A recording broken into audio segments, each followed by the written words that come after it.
At para po sa kapakanan ng ating bisita at ganoon din po sa bawat isa sa atin, tayo po ay mapaalalahanan na ang ating pong practice bilang isang Reformed Church ay ang pag-aaral, tuluyang pag-aaral ng salita ng Diyos. Ibig sabihin, tayo po ay hindi lamang pumipili ng ilang passages sa Bible na maisip natin o kaya iakma natin sa kapanahunan ngayon, lalo na um, ilang araw na lang ay Pasko na o kung ano mang mga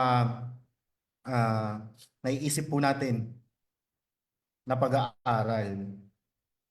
So ang ating po pinag-aaralan na patuloy ay matatagpuan sa Genesis, the book of Genesis, the first book of the Bible. At particularly, tayo po ay nasa chapter 14 sa ikahuling bahagi po nito, ikalawang bahagi. Ang ating pong babasahin ay Genesis chapter 14 verses 17 to 24. Nayayaan ko po ang bawat isa na buksan ang ating mga Biblia, whether yan ay physical copy o ito po ay app. Ano man po ang inyong salin na gamit, samahan niyo po ko sa pagbabasa ng salita ng Diyos sa Genesis chapter 14 verses 17 to 24 na ating pag-aaralan ngayong umagang ito. For the last time, Genesis chapter 14 verses 17 to 24. Ito po yung aking babasahin ng malakas sa Tagalog, sa salin ng ang Biblia, at ako po inyong sundan sa pamamagitan ng inyong paningin ng course ng tahimik. Ito po ang salita ng ating Panginoon. Verse 17. Sa pagbabalik ni Abraham, pagkatapos niyang talunin si Haring Kedorlaomer at ang iba pang mga haring kasama nito, sinalubong siya ng hari ng Sodoma sa libis ng Sabi, na tinatawag ding libis ng hari. Dinalahan siya ni Melchizedek, hari ng Salem at pari ng kataas-taasang Diyos ng tinapay at alak. At binasbasan, pagpalain ka nawa, Abram, ng kataas-taasang Diyos, na lumikha ng langit at lupa. Purihin ang kataas-taasang Diyos na nagbigay sa iyo ng tagumpay. At ibinigay ni Abram kay Melchizedek ang ikasampung bahagi ng lahat ng kanyang nasamsam buhat sa laban. Sinabi ng hari ng Sodoma kay Abram, iyon na ang lahat ng bagay na nakuha mo. Subalit, ibalik mo sa akin ang lahat ng mga tauhan ko. Ngunit sumagot si Abram, sumumpa ako sa harapan ni Yahweh, ang kataas-taasang Diyos na lumikha ng langit at lupa. Nangako akong hindi kukuha ng anuman sa iyo, kahit kaputol na sinulid o tali ng sandalyas, para wala kang masabi na ikaw ang nagpayaman kay Abram. And last, verse 24, wala akong kukuning anumang para sa sarili ko. Ang mga nagamit lamang ng aking mga tauhan ang aking tatanggapin at ang bahaging nauukol sa aking mga kakampi. Kaya ninyong kunin ni na Aner, Eskol, at Mamre ang bahaging nauukol sa kanila. Tayo po lahat ay manalangin. Aming Ama, maraming salamat po sa pagkakataon na inyong pong pinagkaloob sa amin. Kami ay sama-samang sumamba sa iyo sa Espiritu at katotohanan, at sa pagkakataon po na ito muli kami po ay makapakinig ng inyong mga salita. Kami mapaalalahanan ng inyong kautusan na kung saan ipapakita muli sa amin ang aming pagiging makasalanan, ang aming paglabag sa iyong mga kalooban. At gayon din, Panginoon, higit sa lahat, mapapaalalahanan kami ng mabuting balita na aming tinanggap, nakasentro kay Kristo Jesus, na hindi sa pamamagitan ng aming mabubuting gawa o anumang bagay sa amin kami naging matuwid sa inyong harapan, kundi dahil lamang kay Kristo Jesus, kung sino siya at anong kanyang ginawa, alang-alang sa amin. Kaya naman, Panginoon, ang panalangin namin sa umagang ito sa aming pag-aaral ng inyong salita ng sama-sama. Langin namin ang inyong pagpapala sa amin. Tulungan niyo po kami na sa aming pakikinig ay pagpalain namin ang iyong dakilang pangalan sapagkat ikaw, O Diyos, ay tunay na tapat kay tumutupad sa iyong mga pangako. Nadalangin din namin, Panginoon, ang pagliligtas ay pagdaluyin mo sa aming kalagitnaan sa pagkilos ng inyong banal na Espiritu.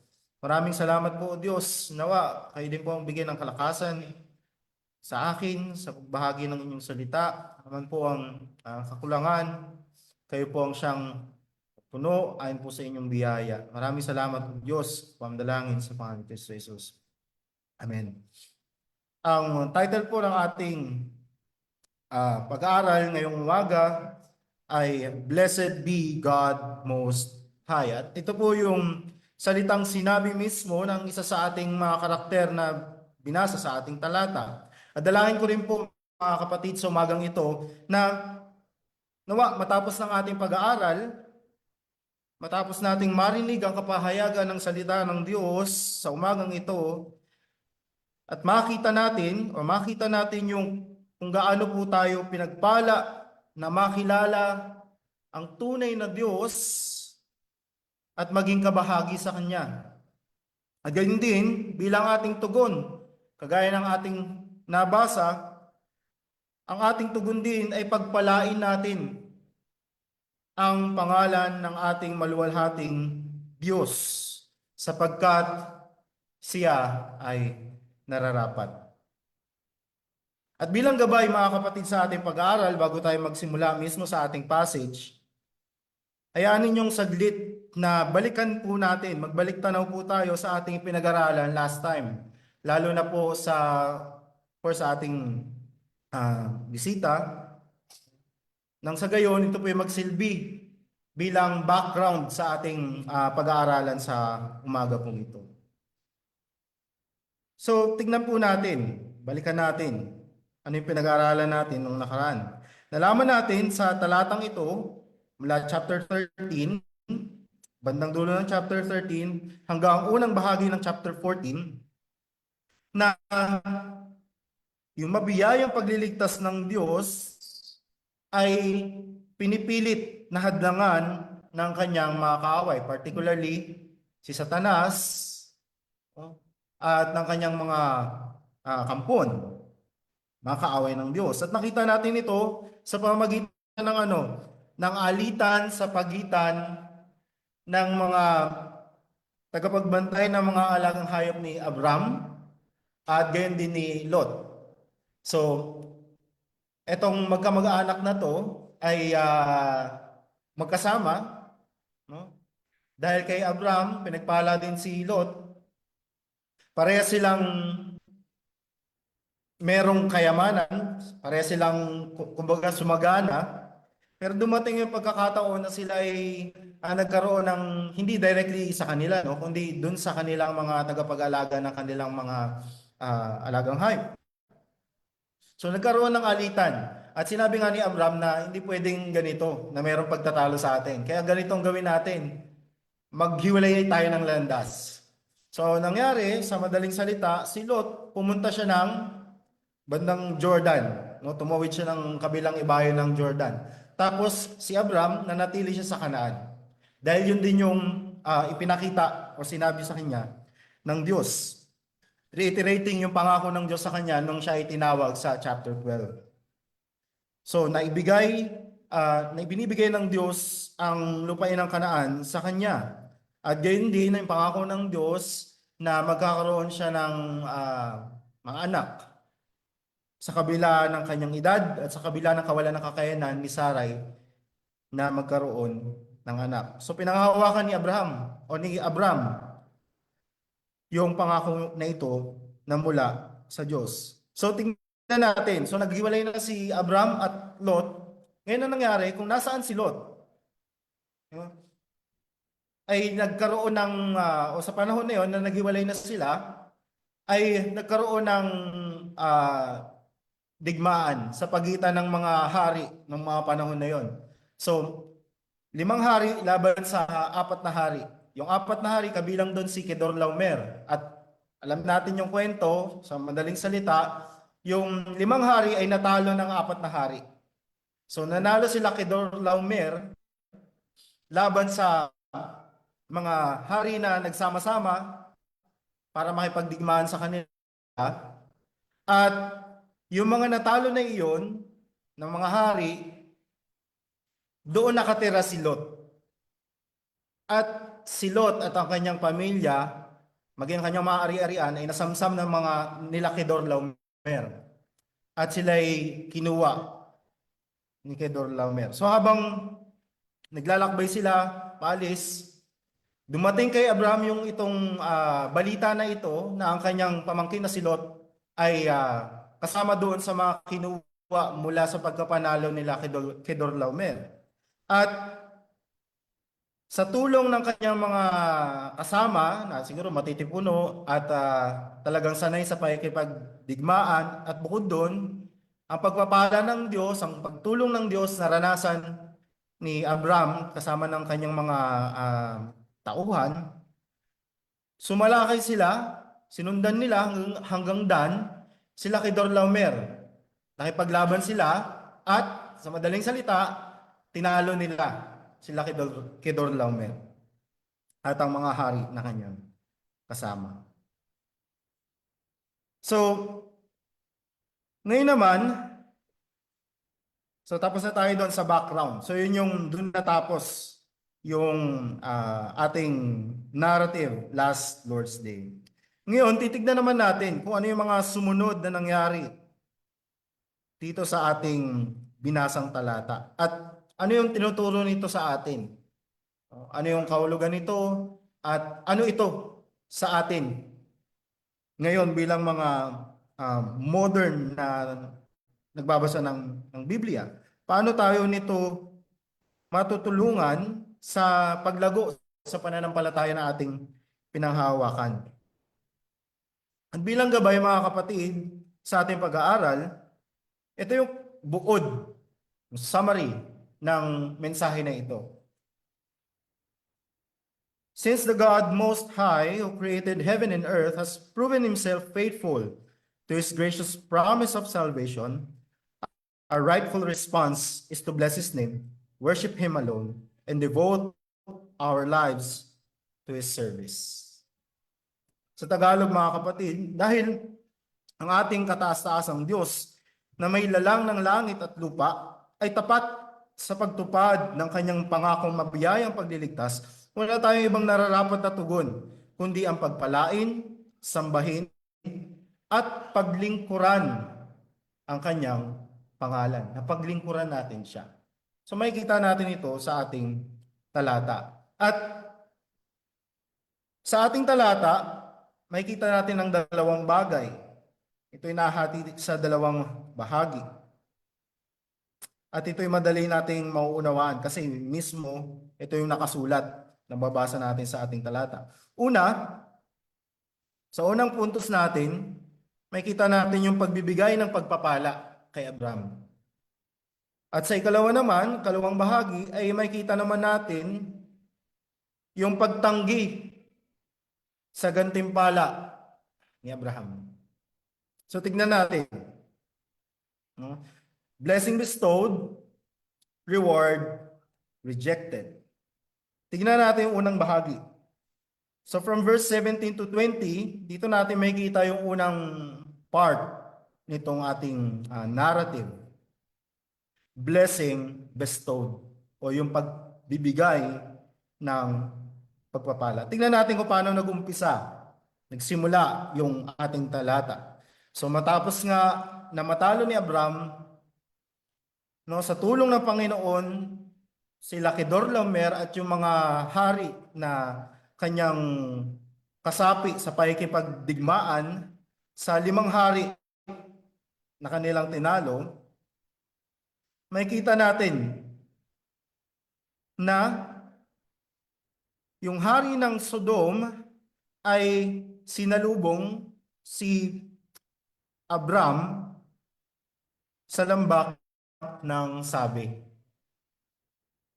At kung mapapansin natin dito mga kapatid, no, parang si Itong si hari ng Sodom ay napakabilis niyang narinig yung balita na iyon, na nanalo si Abram.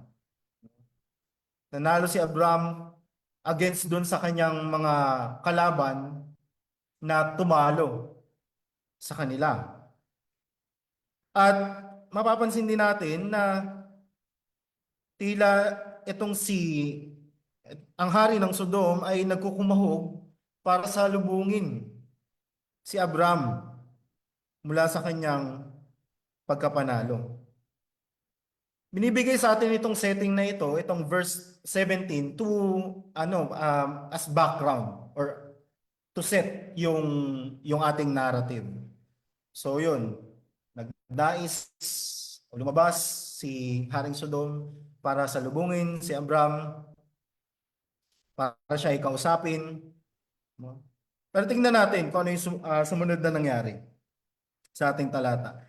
Sa sumunod na talata, verse 18, ipinakilala sa atin ang isang karakter ng pangalan na Melchizedek.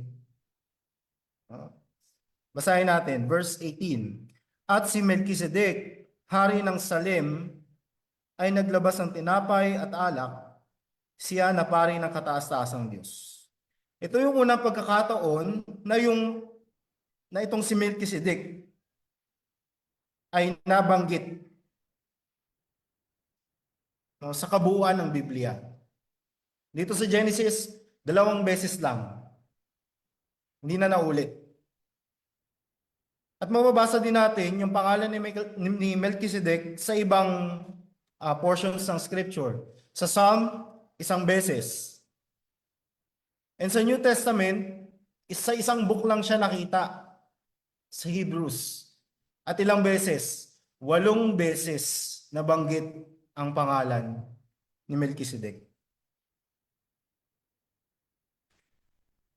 We can observe din sa ating talata patungkol kay Melchizedek na sa previous passage natin, kung saan makikita natin may mga hari na nagsama-sama, nagkampi-kampi para makipaglaban.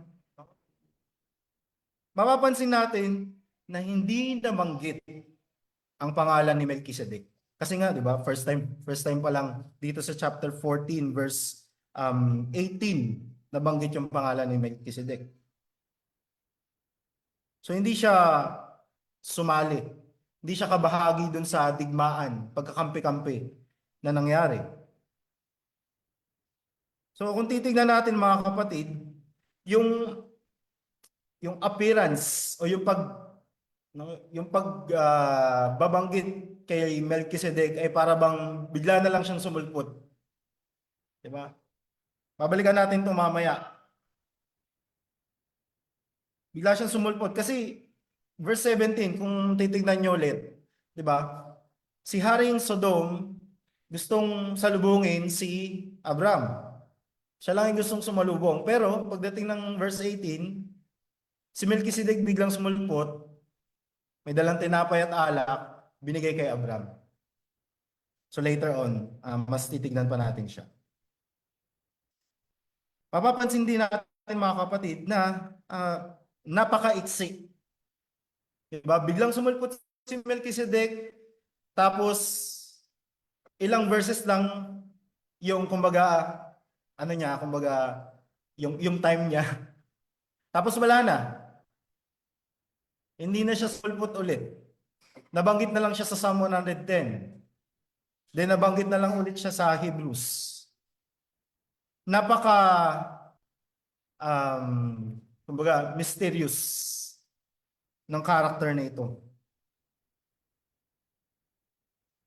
Yung pangalan ni Melchizedek ay nagmula sa dalawang salita, Hebrew word. Una, Melech, na ibig sabihin na ay hari. At yung ikalawa ay Tzadik, na ang kahulugan ay righteous. So, Melech, Tzadik, Melchizedek, ibig sabihin, righteous king or king of righteousness. At binanggit din sa atin kung dahil siya ay hari, meron siyang pinaghaharian. At mababasa natin na ang kanyang kaharian ay pangalan ay Salim na originally ang ibig sabihin ay peace. Nagmula sa Hebrew word na shalom, kapayapaan. At sa Arabic, kung maririnig yun, di ba? Salam alaikum. Yun din yun. No? Salim, salam. Pero sa Hebrew, shalom. So, yan. Binibigay sa atin yung few informations, details concerning this character na si Melchizedek. At may mga scholars din, Bible scholars, na nagsasabi na yung Salem na kung saan naghari si Melchizedek, o yung pinagharian ng Melchizedek, ay yun yung sinaunang pangalan ng Jerusalem. Yung Yeru sa Jerusalem ay Ir, na ibig sabihin city. So ang ibig sabihin ng Jerusalem ay city of peace. At isang bagay na huwag tayong mamamali mga kapatid na no, may mga nagsasabi ano daw si Melchizedek pre-incarnation daw ni Christ. Ibig sabihin si Kristo si Melchizedek bago siya maging magkataong tao. Pero hindi, no? Si Melchizedek ay malinaw na sinasabi sa atin na isa siyang person, no? Historical person na napaka-mysterious. Hindi siya si Kristo. No? Bagamat hindi siya si Kristo, siya ay anino ni Kristo.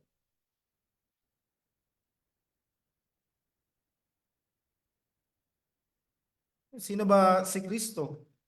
Siya ang nag-iisa at tunay na haring matuwid.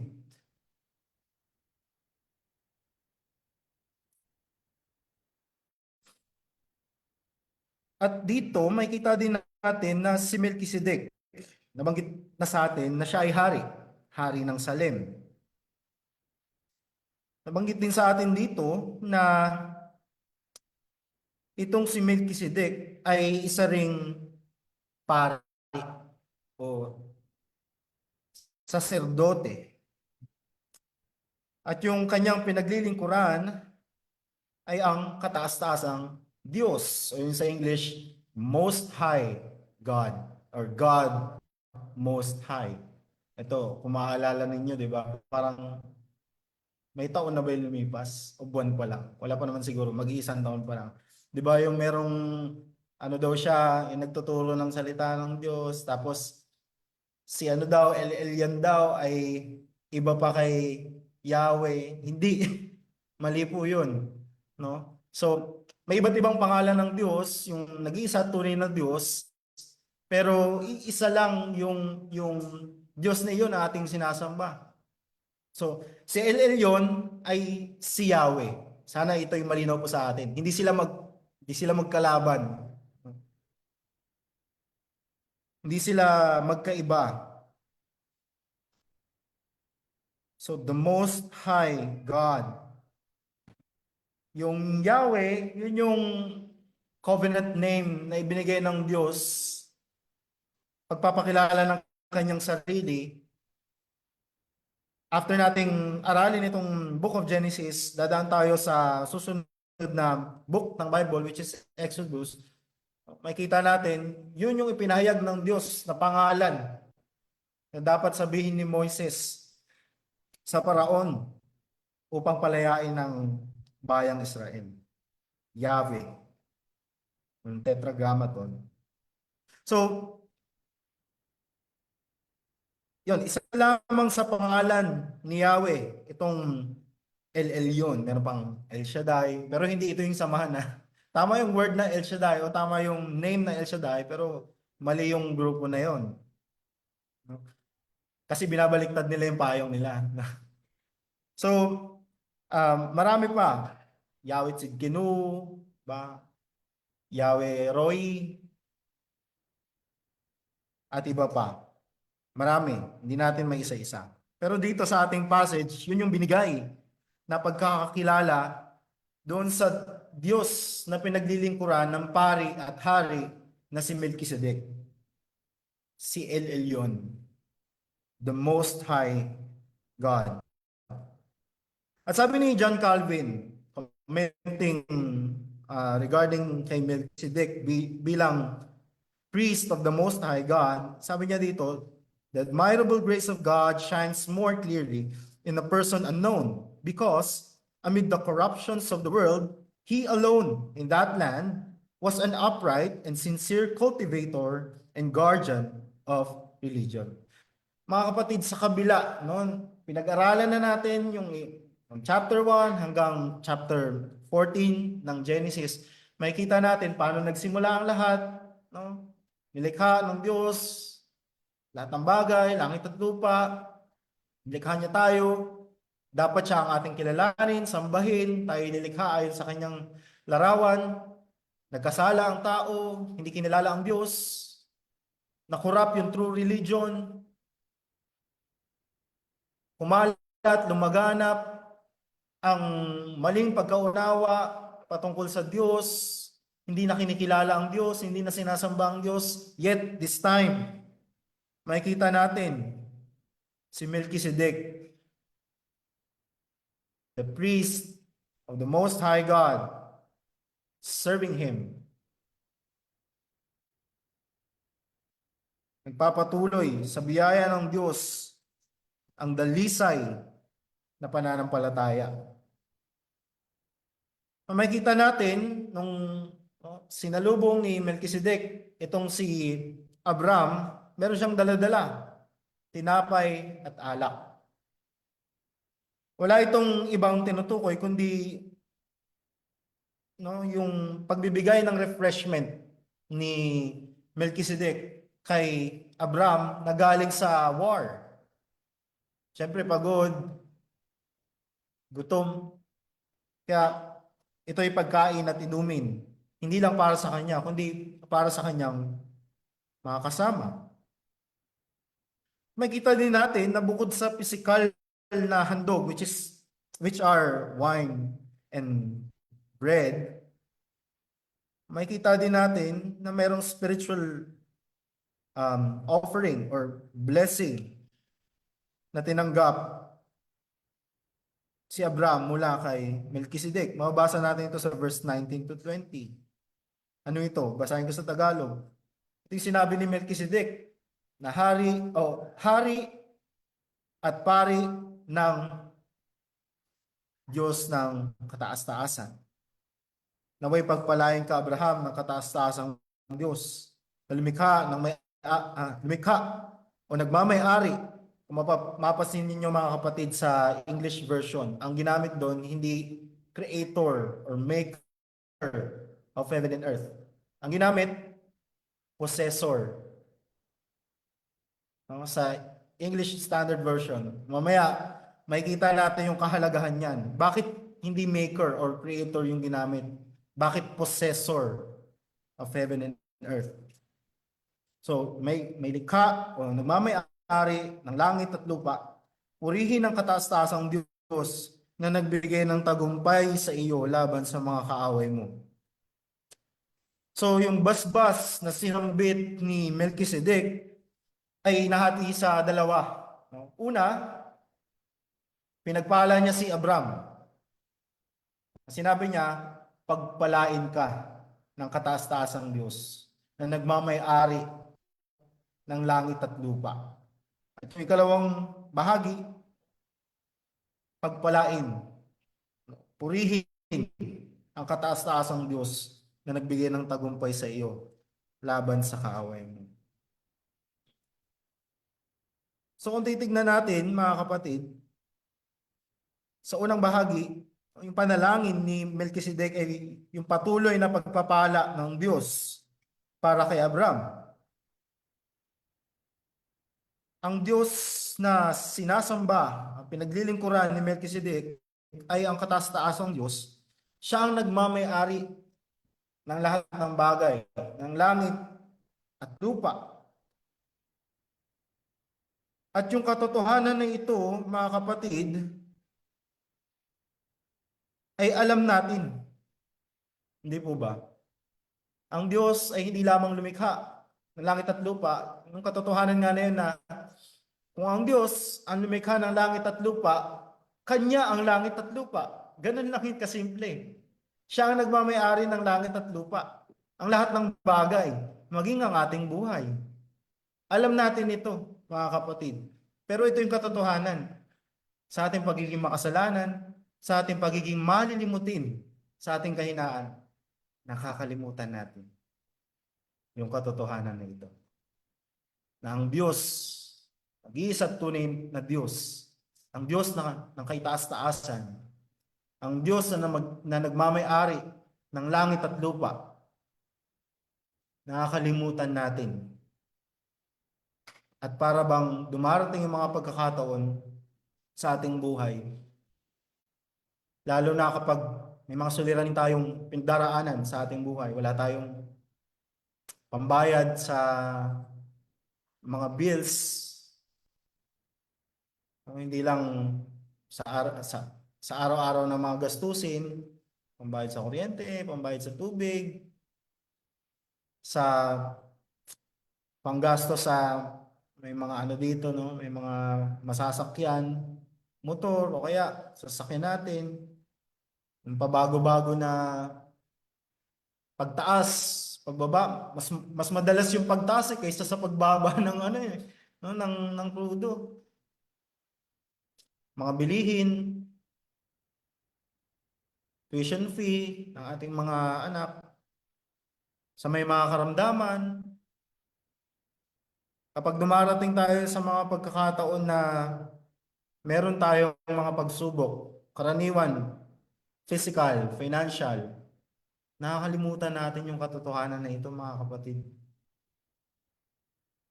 Nakakalimutan natin na yung ating Diyos ang nagmamay-ari ng lahat ng bagay. Share ko lang saglit, SKL, no? Nung ako po ay ma-diagnose, actually alam ko na eh, pero nung sinabi po sa akin na kailangan ko operahan, dahil po sa aking, ano, sa thyroid. Actually, di po ako natakot sa operation. Okay, operation, ganyan. Kahit first time ko. Never naman ako nasugod sa ospital. Pero okay, operahan ako. Mas natakot po ako mas dun ako nalugmok sa babayaran, sa gastos. Sabi ng doktor. Bali, ano, sir, pa-prepare na lang to. 150K. 150K, saan ko kukunin yun? Nag-aaral pa lang ako. Nagsiserve ako sa church. Hindi naman malaki yung tinatanggap ko na allowance. Ganon din sa school. Di naman malaking tinatanggap kong allowance sa school. Lola ko nakasama ko sa bahay. Wala naman ng trabaho. Maasa lang sa pension. Mama ko, may mga kapatid na inaalagaan. So, nung time na yon talagang sabi pa ng doktor, hindi, malilesen naman po yan kapag meron po kayong ano, PhilHealth. Maliles daw siya ng 20 yata, 20,000. So 120. So isip-isip ko, binawasan mo pa doon, 100 plus pa rin yun eh. So dumating po ko, gusto ko lang po i-share na nung time po na yon talagang nakalimot ako. Nakalimot po ako na merong Diyos. Merong Diyos akong kilala na tutugon sa lahat ng aking pangangailangan. Nung point na yun ng aking buhay, nakalimutan ko yun. Nakalimutan ko po yun. At nakalimutan ko din bukod doon, yung katotohanan na meron akong mga kapatid sa pananampalataya. Hindi ako pababayaan. True enough, mga kapatid. Pagkatapos noon, uwi ako, walang ibang laman yung isip ko kundi, paano ko babayaran yun? Saan ako kukuha ng panggastos para doon? After noon, Kinontak ko yung office bearers ng church, time na nasa LCC pa ako. Kinontak ko sila. Paunti-unti, paunti-unti. Alam nyo ba, kahit nag-second opinion ako so hindi ako napunta dyan sa Bernardino. Hindi yung 150 yung binayaran ko. Parang 50,000 lang yung binayaran ko. Pero sa madaling salita mga kapatid, provide ng Diyos yung kinakatakot ko na hindi ko mababayaran. Yun yung pinagpapasalamat ko sa Panginoon. Pero going back sa aking point, nakakalimutan natin mga kapatid. Simpleng pagsubok sa buhay, kakulangan sa pang-araw-araw na pangangailangan. Nakakalimutan natin yung palagi nating dinideclare sa pasimula ng ating pagsamba. Field of Grace Reformed Church, in whom is our help. Our help is in the name of the Lord, the maker of heaven and earth. Nakakalimutan natin yun mga kapatid. Hindi kami exempted as office bearers. Kami na mga nagbabahagi ng salita ng Diyos, hindi kami exempted dun sa katotohanan na yun, na kami nakakalimot din. Nakakalimot din kami. Pero salamat sa biyaya ng Panginoon, laging ipinapaalala sa atin yung katotohanan na yun.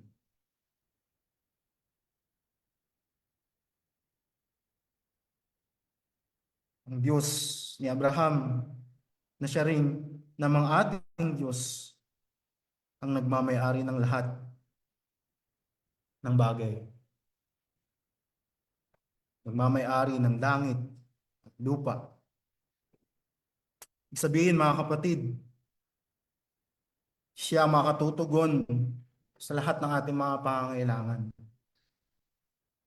Siya ang mahihinga natin ng tulong, lalo na sa panahon na tayo nangangailangan. Kaya nabanggit ko kanina, hindi ba't laging itong ating sinasambit? Sama-sama bilang isang church, our help comes from the Lord who made heaven and earth. Ang Diyos na nagbigay ng tagumpay kay Abraham upang talunin ang mga haring di hamak na mas malakas pa sa kanya, kung tutuusin, ay ang Diyos na siyang ating mahinga ng tulong sa bawat suliranin na ating kinakaharap.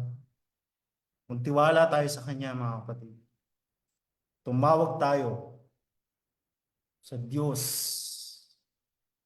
ng kaitaas-taasan. Dahil kay Kristo Jesus, meron tayong katiyakan na may pagtugon sa lahat ng ating pagtawag. Hindi tayo pababayaan ng ating Diyos. Muna tayo sa verse 20. Nakita natin yung tugon ni Abram kay Melchizedek. Sabi sa ating talata, at siya ay nagbigay ng ikapu ng kanyang lahat. Yung original language, sa original language kung saan naisulat ito, hindi natin makikita kung sino yung tinutukoy ng ating talata. Kung sino yung nagbigay ng ikapu. Walang nabanggit eh. Hindi nabanggit kung si Melchizedek ba to o si Abram ba yung nagbigay ng ikapu. Pero mas binigyang linaw sa atin ito sa Hebrews chapter 7.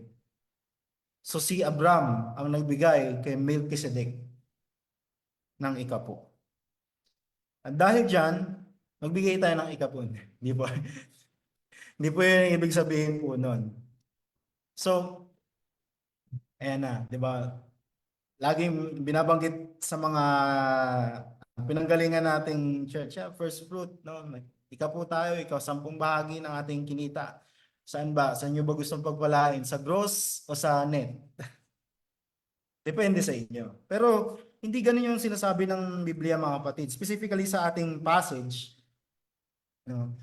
Yung pagtugon ni Abram doon sa pagpapala na pinagkaloob sa kanya ni Melchizedek. Ito ay pagtugon ng may pasasalamat. Hindi out of obligation. Hindi naman inutusan ni Melchizedek na, o dahil dyan, dahil pinagpala kita, palain mo rin ako. Bigyan mo ako kahit 10% lang. Hindi ganun, mga kapatid. Nagkusang loob si Abraham, knowing na lubos siyang pinagpala ng Diyos. At yung mga pangako ng Diyos ay para sa kanya na pinagtitibay pa noong sinabi ni Melchizedek. Ang tugon niya in gratefulness, hindi in grumbling, ay ibigay ang ikasampung bahagi ng lahat ng kanyang nasamsam doon sa laban na iyon. Ngayon, sasabihin ba natin na, oy, application natin, mag-ikapu tayo. Hindi nga natin pinapractice dito yung ikapu. Pero ganito yan mga kapatid, no? Hindi ko alam kung lahat sa atin dito ay narinig na yung paliwanag sa atin regarding sa ikapu. Hindi tayo nagpa-practice ng ikapu as obligation. Ang practice natin, gospel-motivated cheerfulness. Out of cheerfulness tayo nagbibigay. Kung ika po ang gusto mong ipagkaloob sa Diyos, bakit hindi? Kung ito'y nagmumula sa pusong nagpapasalamat. Kung mas mababa sa ika po, nagpapasalamat tayo sa Diyos, hindi problema yun. Kung mas mataas sa ika po, ikasandaan na po. No?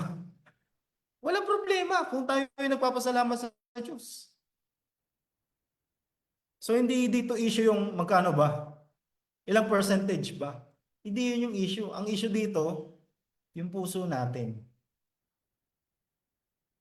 Application tayo mga kapatid. Alam natin kalagayan ng church. Hindi ko ibabind ang inyong consciences regarding sa pag-iikap po. Kayo bahala. Pero tandaan natin, ang ating pagbibigay dapat naaayon sa pagpapasalamat ng ating mga puso. Sa kaunawaan na ang mga pangako ng Diyos na walang ibang katuparan kundi si Kristo Jesus ay napasa ating na. Kaya nga, ang giving natin ay gospel motivated. Grateful offering. So kung tayo nagkakalob sa Diyos, binibigay natin, sabihin natin, kung ano man yung percent, 10%, 1%, 50% na meron tayo. Yet we're grumbling, ang hindi maluwag sa ating puso, merong mali. Merong mali sa atin.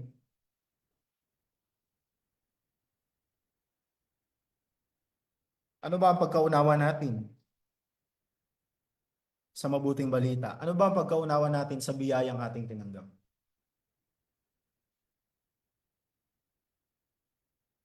Sabi nga, biruan namin. Pero, totoo, check your hearts. I-check natin yung puso natin kung at nakasanayan lang ba natin, ganun yung binibigay natin. Kung talagang yun yung binibigay natin kasi magpapasalamat tayo sa Diyos.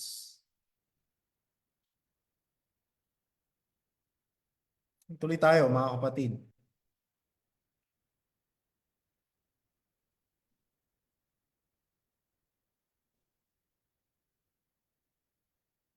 So transition tayo. So from first point natin na kung saan nakita natin yung pagpapala ay pinagkaloob kay Abraham bilang katibayan din ng mga pangako ng Diyos sa kanya na siya ay tunay na magiging dakila at pagpapalain ng Diyos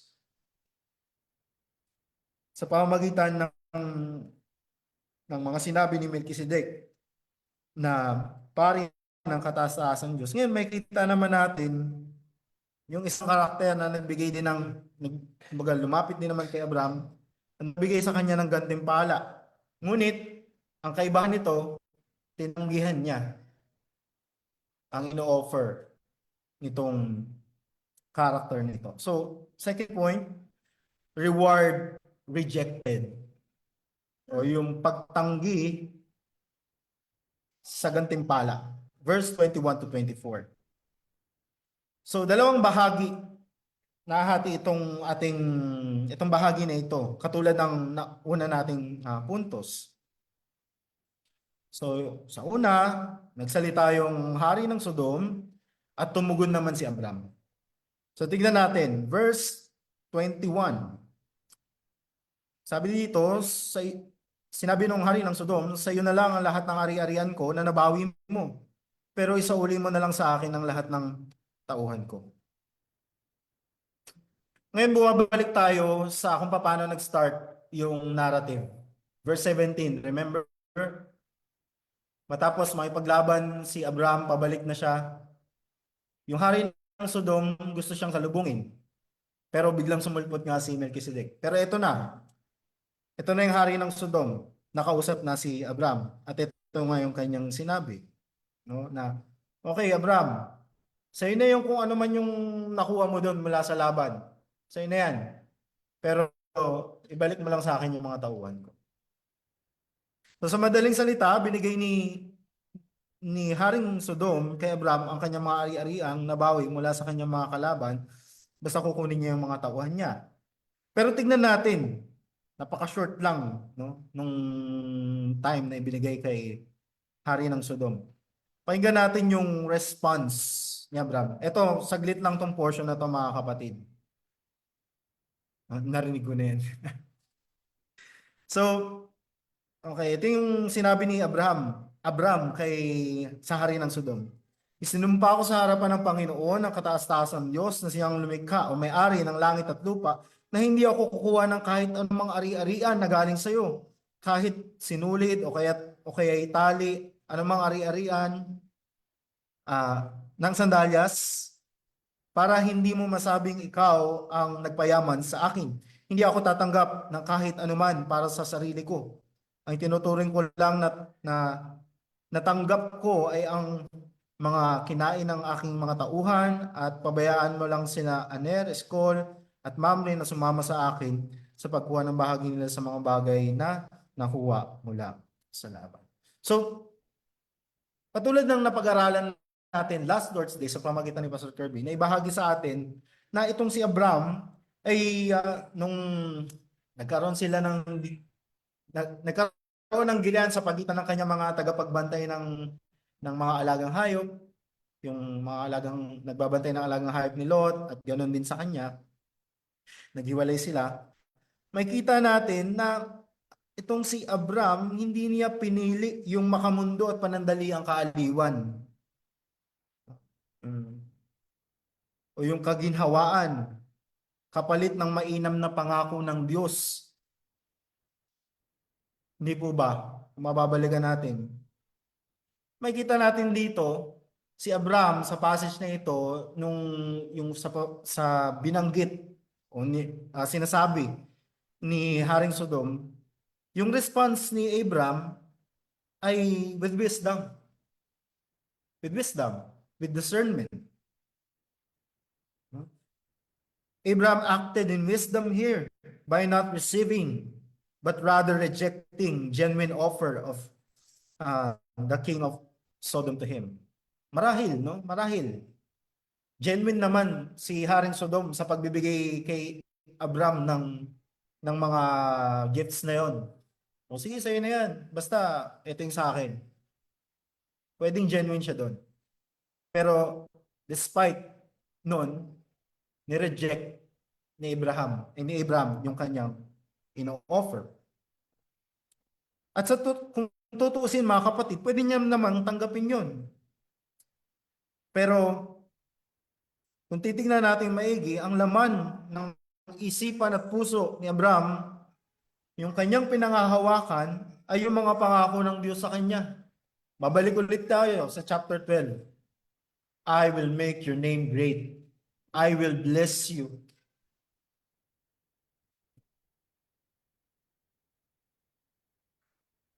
At hindi ba tayo mga kapatid, maraming pagkakataon din, kabaliktaran ni Abraham, na naging marunong sa pagtanggap o sa pag-reject rather ng ino-offer ng hari ng Sodom. Maraming pagkakataon na tayo ay bumabalik sa ating kamangmangan.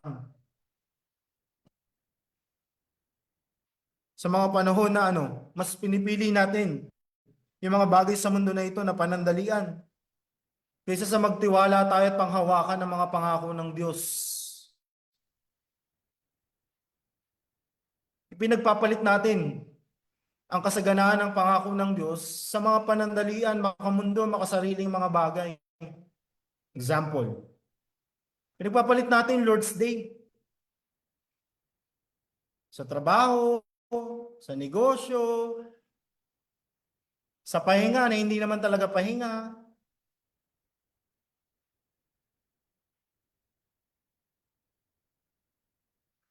sa mga me time, sa mga family time. Hindi naman masama yung family time, pero huwag natin ilagay sa Lord's Day. Or Family Day.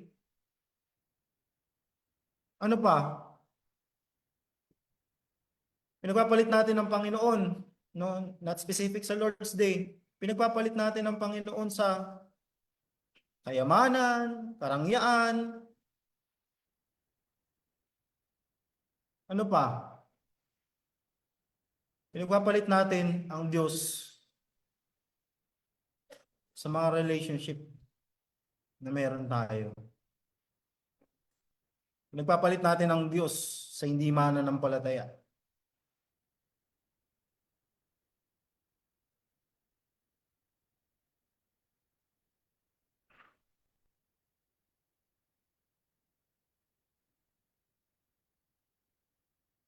Pinagpapalit natin yung masaganang biyaya ng Diyos na pangwalang hanggan sa pamamagitan ni Kristo Jesus sa mga bagay na panandalian dito lamang sa mundong ito. At kung tutusin mga kapatid, hindi nga para sa ating ikabubuti yung mga bagay na yun. Bagkus sa ating ikapapahamak. Sige nga, sabihin nyo sa akin, ano bang makikita natin? Eternal gain, eternal advantage sa hindi pagdalo ng Lord's Day.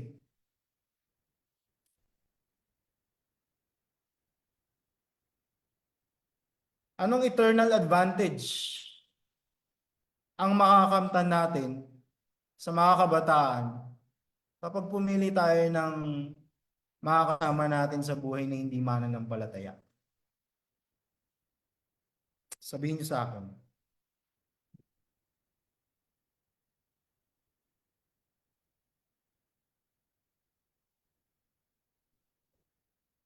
Diba, tinuro sa atin ng ating Panginoon, aanuhin ng tao na mapa sa kanya lahat ng bagay sa buong mundo. Ang buong mundo. Ngunit mapapahamak naman ang kanyang kaluluwa sa impyerno.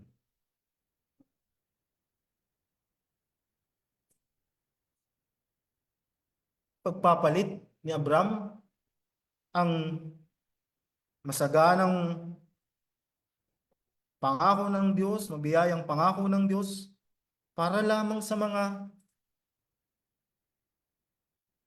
kagamitan, mga kayamanan na nakuha niya mula doon sa digmaan na kanyang pinanalunan. Ng Diyos din naman ang siya nagbigay sa kanya ng tagumpay.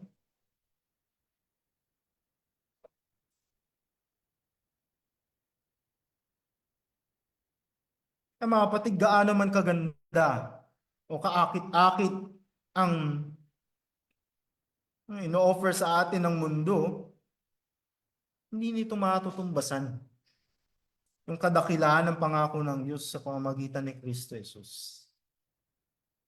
Wala. Walang makakatumbas. Walang makakahigit sa pangakong actually nasa atin na. Kung ikaw ay mananampalataya ni Kristo Jesus, yung sinasabi ni Apostol Pablo sa 1 Corinthians, para sa atin ang lahat ng bagay. Kasi kung ang Diyos na nagmamay-ari ng lahat ng bagay, ang ating Diyos, tayo'y kabilang sa Kanya, ang lahat ng bagay para sa atin din. Bakit natin hinahanap yung hindi para sa atin? natin hinahanap yung mga bagay na hindi pinagkakaloob ng Diyos para sa atin?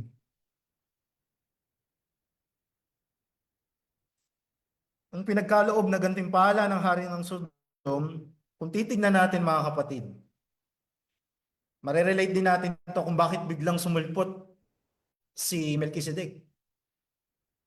Yung motivation o yung nasa isip ni Haring Sodom ay suhulan itong si Abram. Sige, sa'yo na yan. Kaya nga, sabi ni Abram, di ba? Kasi pinanghahawakan ni Abram yung pangako ng Diyos. Bumabalik siya doon sa pangako ng Diyos. Magpapalain ako ng Diyos. Hindi ko kailangan yung gantimpala mo kasi kahit wala yung gantimpala mo, pagpapalain ako ng Diyos. Yun lang yung gustong iparating ni Abram. Nanalo nga ako sa laban ng wala ka eh. Di ba? Nakuha ko nga itong mga bagay na to nang wala ka, nang walang tulong mo. Kaya hindi ko tatanggapin yan.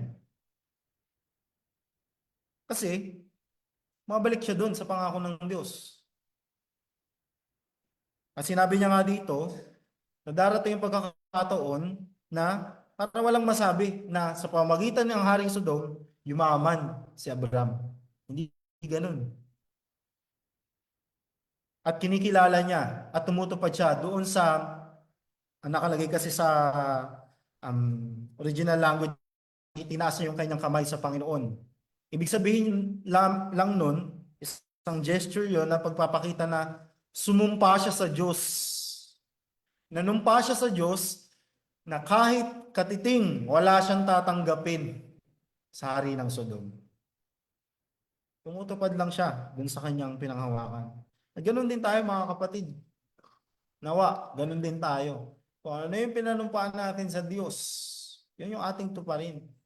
Kasi ang hindi pagtupad doon sa pinanumpa natin sa Diyos ay paggamit sa pangalan ng Diyos ng walang kabuluhan. Ang sinasabi natin, mababa ang Diyos. Hindi siya karapat-dapat tumanggap ng allegiance natin. Pagtupad doon sa mga binibitawan natin mga salita. No wonder, no, itong kabanatang ito, makikita natin kung bakit sumulpot si Melchizedek upang pigilan yung hari ng Sodom. Although, makikita natin dito sa part na to na nakapagsalita pa rin siya. Pero makita naman natin yung response ni Abraham. Nireject niya. Kasi tinanggap niya na yung pagpapala ng Diyos eh. At ganoon din tayo mga kapatid. Kung tayo, mabalikan ko ulit yun, kung tayo ay mananampalataya na, tinanggap na natin ang lahat ng pagpapala ng Diyos sa kalangitan. Ephesians chapter 1. Hindi ba? Lahat ng pagpapala ay para sa atin, mga kapatid. Makikita natin, no wonder sa ating susunod na chapter, just chapter 15, ito yung sinabi ng Diyos bilang katiyakan kay Abraham. Ano ito? No? Sabi ng Diyos kay Abraham sa chapter 15, huwag kang matakot dahil akong magiging kalasag mo at gagantimpalaan kita. Nakikita niyo yung contrast mga kapatid? Matapos, kumaga suhulan ng Haring Sodom si Abraham at hindi niya to tinanggap. Sumunod na chapter, ito yung sinabi ng Diyos kay Abraham sa pamamagitan ng isang vision. Huwag kang matakot. Ako magbibigay sa'yo ng gantimpala. Inalugdan ng Diyos ang ginawa ni Abraham na pag-reject dun sa ino-offer ng hari ng Sodom. At yung katotohanan na ito, mga kapatid, ay pinapaalala din sa atin ang sumulat ng Aklat ng Hebreo, chapter 11, verse 6. Ano yun? Hindi makapagbibigay lugod sa Diyos ang taong walang pananampalataya. Dahil ang sino mang lumalapit sa Kanya ay dapat maniwalang may Diyos. At nagbibigay siya ng gantimpala sa mga taong humahanap sa Kanya. Malinaw mga kapatid. Ang Diyos, ang tunay na Diyos, ang siyang nagbibigay ng gantimpala sa atin ng mga humahanap sa Kanya. Of course, di natin mahanap ang Diyos sa sarili nating kalakasan. Bagkus ang Diyos nga ang kumatagpo sa atin. Kaya tayo naririto ngayon. Kinakatagpo tayo ng Diyos. Nawa, mga kapatid, masumpungan ng bawat isa sa atin sa pananampalataya. Sa pananampalataya sa Kanyang kaisa-isang anak. Natatanging tagapagligtas. Natatanging tagapamagitan. Walang iba kundi si Kristo Jesus. Dahil kung di tayo matagpuan na kay Kristo, tayo nasa tiyak na kapahamakan.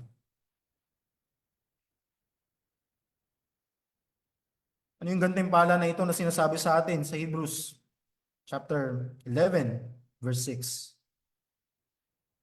Walang ibang tinutukoy ito kundi yung gantimpala ng buhay na walang hanggan. Kaligtasan, mabiyayang kaligtasan mula sa tiyak na kapahamakan dulot ng lahat ng ating mga pagkakasala laban sa Diyos. Kaya, in closing mga kapatid, tulad ni Abraham, ang bawat isa sa atin ay mga pawang tagatanggap lamang ng mabiyayang pagliligtas ng Diyos na ang katuparan ay walang iba kundi si Kristo Jesus, na siya rin namang sumakatuparan ng lahat ng ito.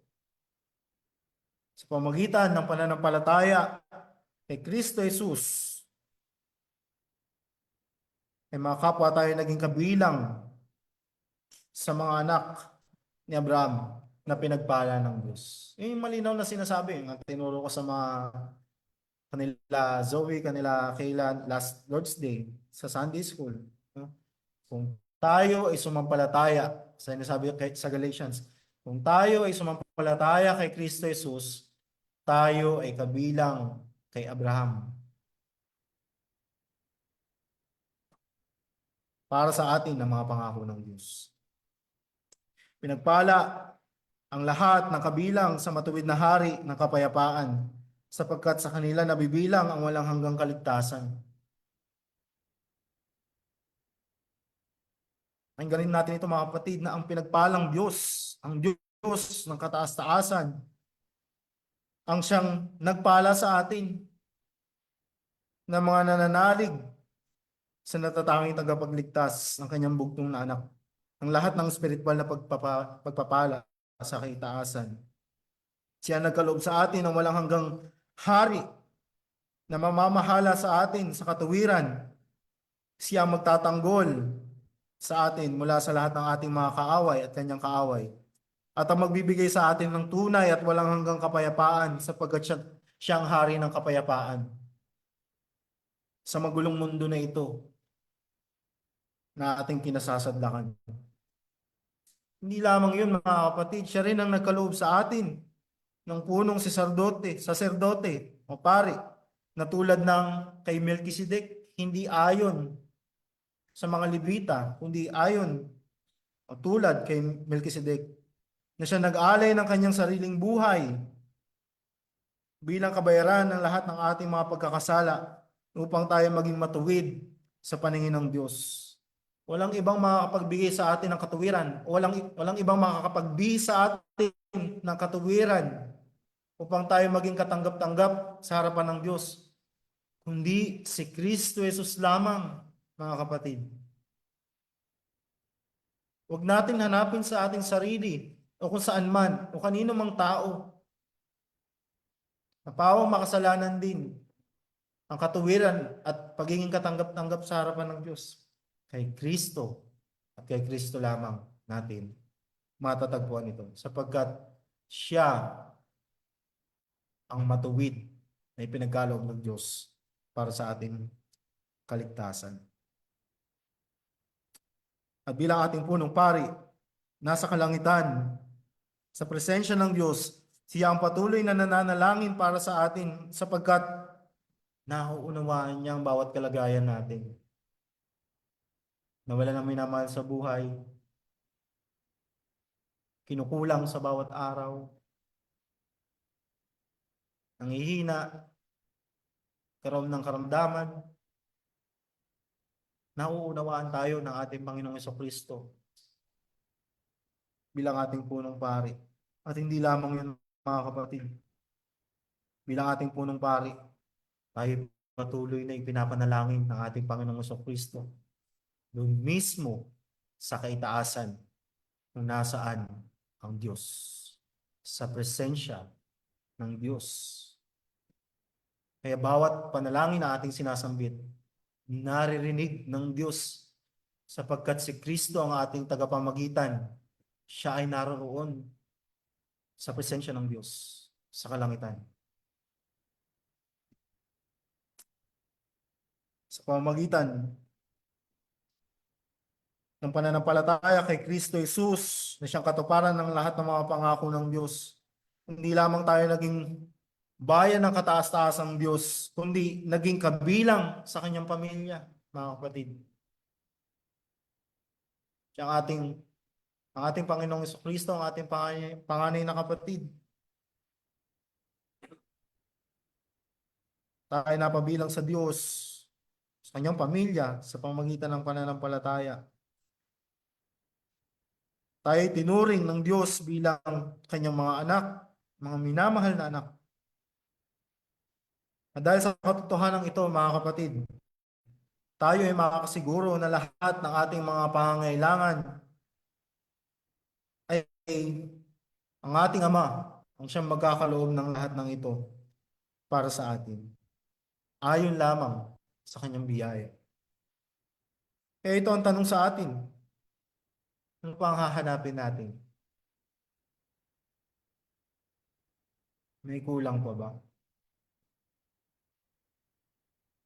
Sa lahat ng ito, wala tayong ibang tugon, mga kapatid, kundi ang kilalanin, akilain, itaas, luwalhatiin, sambahin, paglingkuran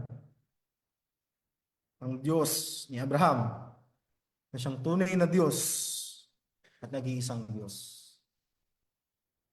Ang Diyos ni Abraham ay ang Diyos natin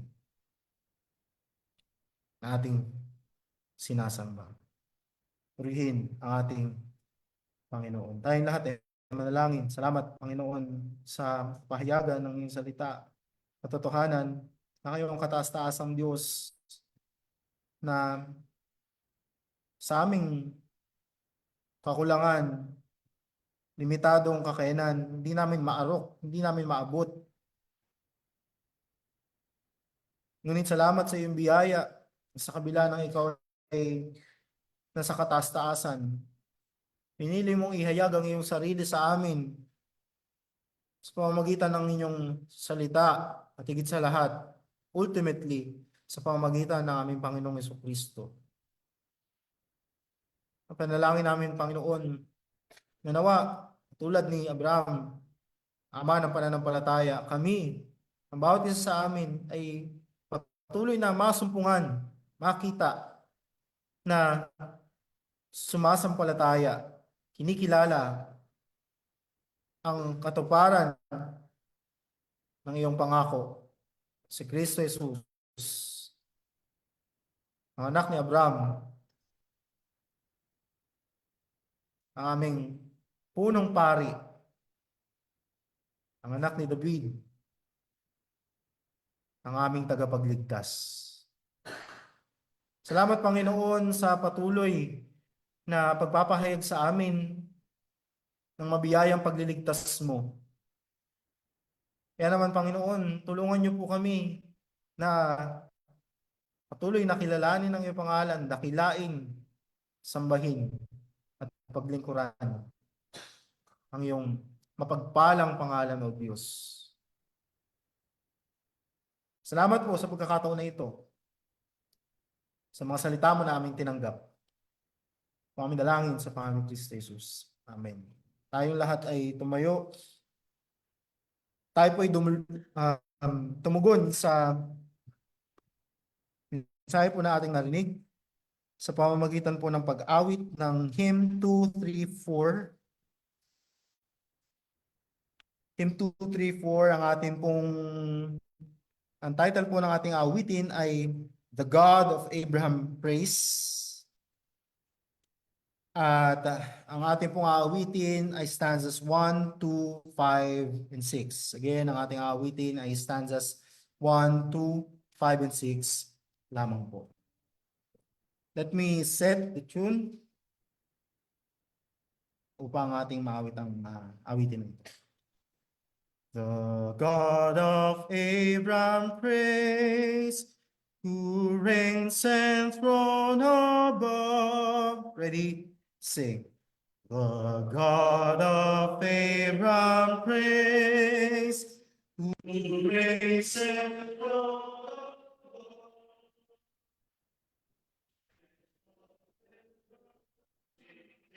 above.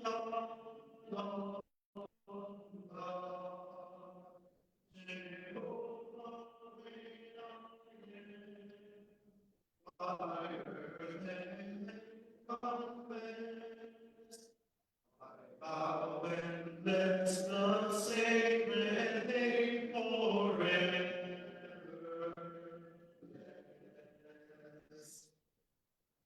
God of Abraham praise, and whose supreme command, earth I rise and see the joys that His right hand. I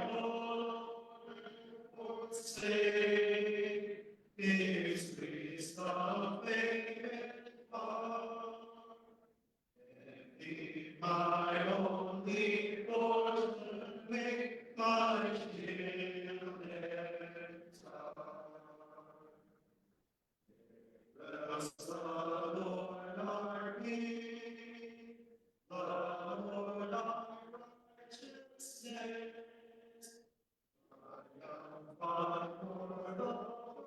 And sing the praise of peace on Zion's sacred high.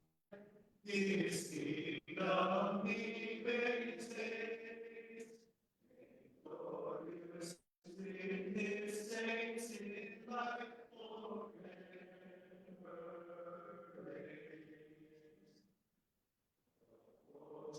Triumphant Lord, give thanks to the Lord Father, Son, and Holy Ghost, there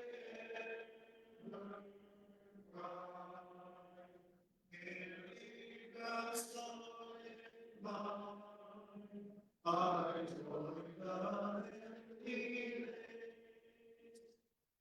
might and majesty are thy endless praise.